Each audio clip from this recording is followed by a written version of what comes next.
Journal articles. Short, specific, accessible. A vehicle of scientific information. Journals are publications issued by the societies or institution featuring news, reports, and transactions.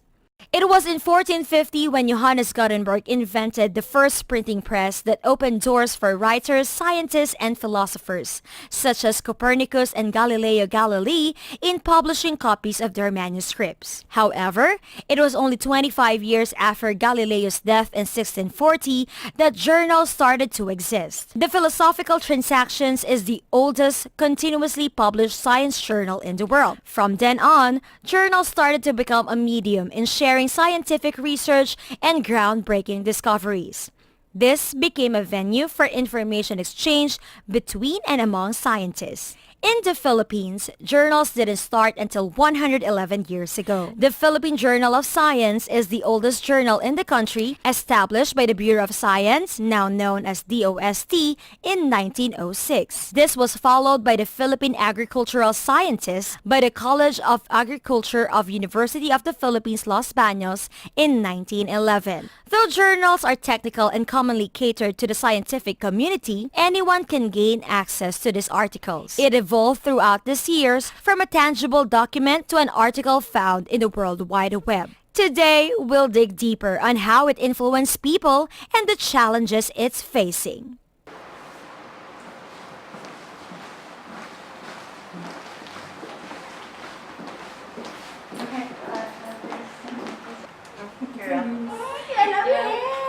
Ang tagal ng Cebu na tayo. Magandang araw mga kaibigan. Interesting po ang topic natin ngayon dahil pag-uusapan natin ang tungkol sa mga scientific and academic journals. Ako, nasa high school na yata ako when I first started reading about journals And kaya lang ako nag-umpisang magbasa ng mga journals because we were required in doing research.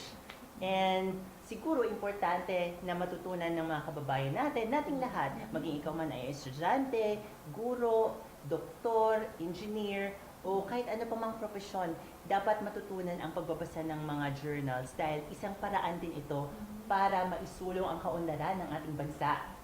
Alam mo, I agree with Mike kasi kahit ako, I don't really read journals unless I'm required to do so. Tulad ngayon sa program natin, medyo scientific yung topic natin. Kaya naman, nagbasa ako ng journals. But you know, it's very understandable kasi journals are highly technical. They primarily cater to the academic or scientific community. It serves as a significant means for information exchange among scientists, among researchers. Kaya you can't really expect na all people will read journals on a daily basis. Siguro sa mga universities, kasi nandun yung mga journals na na-publish na of very scientific topics, lalo na sa graduate studies. Kung masipag ka. Correct. Correct. And I think locally din kasi, like, if you have a published journal, it's not really celebrated as much as if you won something from the boxing match or pageants or singing contest. Ganyan. So, like, if you read journals, it's like a nerdy thing, diba? Kaya importanteng malaman ng ating mga kababayan kung ano ang tinatawag natin ngayong open access to scientific and academic journals. Dahil sa internet, ngayon ay pwede na nating mabasa ang mga scientific and academic journals at hindi na natin kailangan pumunta ng universities at libraries. Nakita ko sa website ng University of the Philippines na marami na naman palang journals na na-submit doon ng iba't ibang kolehiyo nito. Yeah, so definitely, napakalaki talaga po ng naitutulong ng journal articles, hindi lamang sa aming mga scholars ng bayan, sa academe, sa scientific community, but also sa ating government. In fact, remember guys, we wanted to ask a question to the National Economic and Development Authority. Right. Yes. And we were actually fortunate to have a text interview. Oh, good. Yes, with Undersecretary DDG Rolando Tungpalan. He said, and I quote, "Scientific journal articles can potentially be reliable sources of knowledge because of the rigor they are expected to have undergone." These are important points, no? We will discuss this later. But their usefulness depends upon the relevance of the topic and the immediate applicability to real media life policy and program design issues. And actually, this was seconded by his supervising economic development specialist, Mr. Ross De Leon, confirmed this in a separate text message saying, he said again, and I quote, "We usually use them as references for policy papers. In fact, we have just renewed our subscription for Springer journals, both NEDA Central and Regions." Yeah, that's so nice to hear, no? But also, it's also nice to hear, no, what are the issues na kinakaharap ng ating scientific publishing and what are the steps that we can take to address this. So now, let's go on and lumako tayo sa ating mga correspondent na magbibigay sa atin ng ulat about scientific journals in the Philippines, in the Middle East, and in Thailand. Ganyan, tas arrive lang, ganyan, okay na. Tuwin sila, oh. Sawadika! Nasa elementary pa lang ako, ay nakakakita na ako ng science journals kasi library naman ko. Sumasama ako sa kanya sa work at saka sa iba pang mga libraries dahil nagma-masters din siya noon. Other places where I would see journals would be in medical clinics. Ay, ang daming medical journals doon. Now that I'm in Thailand, I don't get to see a lot of science journals, but I've learned that their first science journal was published in 1948 in Thai language. It was called Science Magazine. Ito ang official journal ng Science Society of Siam, which was later changed to Science Society of Thailand in 1975. That's also the time when they published their very first English language science journal. They called the Journal of the Science Society of Thailand. In 1999, they changed it to Science Asia, and they wanted a bigger, wider reach. Science Asia is also their first electronic science journal. And at present, there are 10 listed on Scopus and 17 on the Thomson Scientific Master List. Yan po ang aking report. Ito po si Bing Palaw Otteson from the Land of Smiles. Good day. Warm greetings from Saudi Arabia. As we all know, Middle East is much known for its petroleum and mineral industry. Ito ang naging pangunahing pundasyon ng karamihan sa mga bansa sa loob ng Arabian Peninsula pagdating sa pagpapalawak ng kanilang ekonomiya.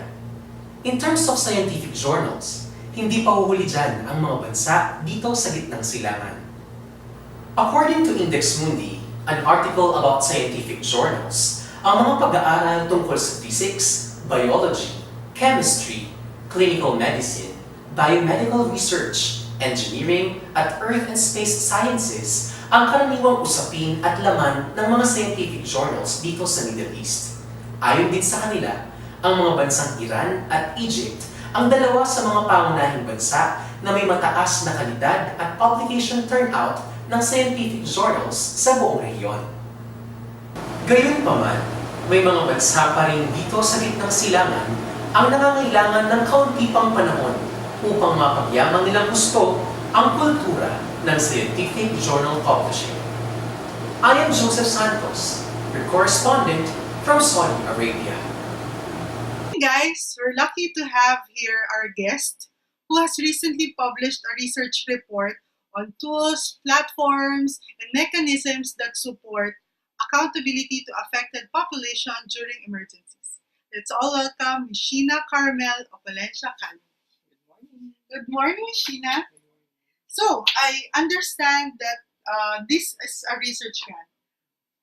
Can you talk us through how you were able to get this research grant?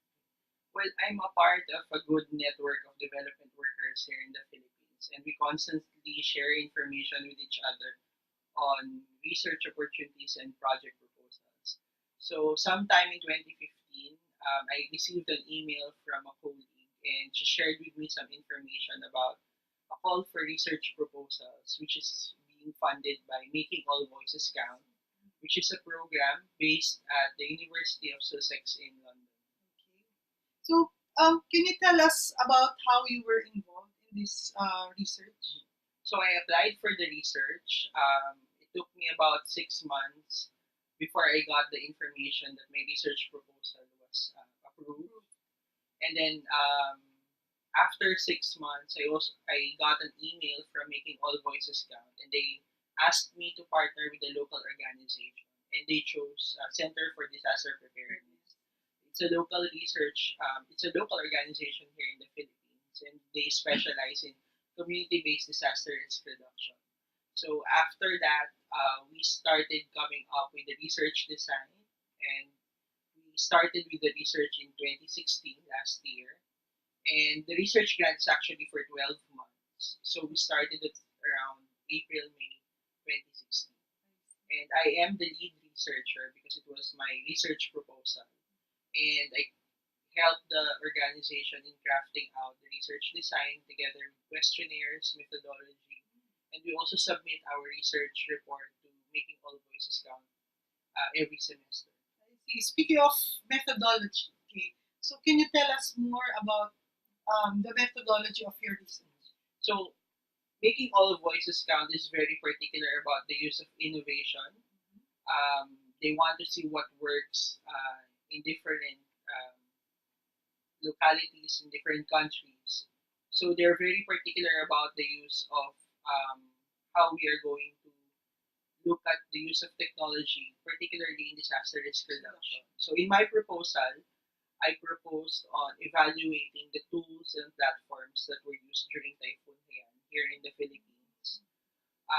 So we mixed quantitative and qualitative methodologies in our research. So we did survey in Tacloban, in Tanawan, in Leyte. And then we also did interviews with national and local government officials, non-government organizations. And we also did focus group discussions also in Tacloban and Tanawan. Ang galing! Oh, that's so nice! Pinoy pride, guys. Yes. So yun nga, nakakatuwa namang malaman na ang ating bansa pala ay hindi naman nangungulelat when it comes to scientific journals. Siguro, kailangan din nating paghandaan yung mga scientists natin, ano? Kasi nakaka-proud yung ginagawa nila eh. We have to support them when it comes to funding at doon naman sa mga nagpe-prepare ng mga manuscript, we really have to provide training. So I think the government and other stakeholder organizations could do a lot to prepare them and for them to produce journal articles that are at par with the international standards. Yes. Alam niyo, giving incentives and all-out support, that would really encourage more scientists, more researchers to disseminate scientific information, of course, for the benefit of the society. Pero aside from those initiatives, I have another recommendation. Na sana magkaroon ng regular studies to understand, to monitor, to manage processes ng, let's say, writing, publishing, or access of journals. Kasi we should have a baseline. We cannot be careless. We cannot just rely on our mere assumption for recommendations and actions. Right. Diba? This is to better address yung mga issues and also to maximize the potential of journals. I guess the academe can take the lead in this initiative in cooperation ng other stakeholders. Yep. And we all know how hard it is to be an author of so-called journals. For example, if you're choosing the direction, sorry.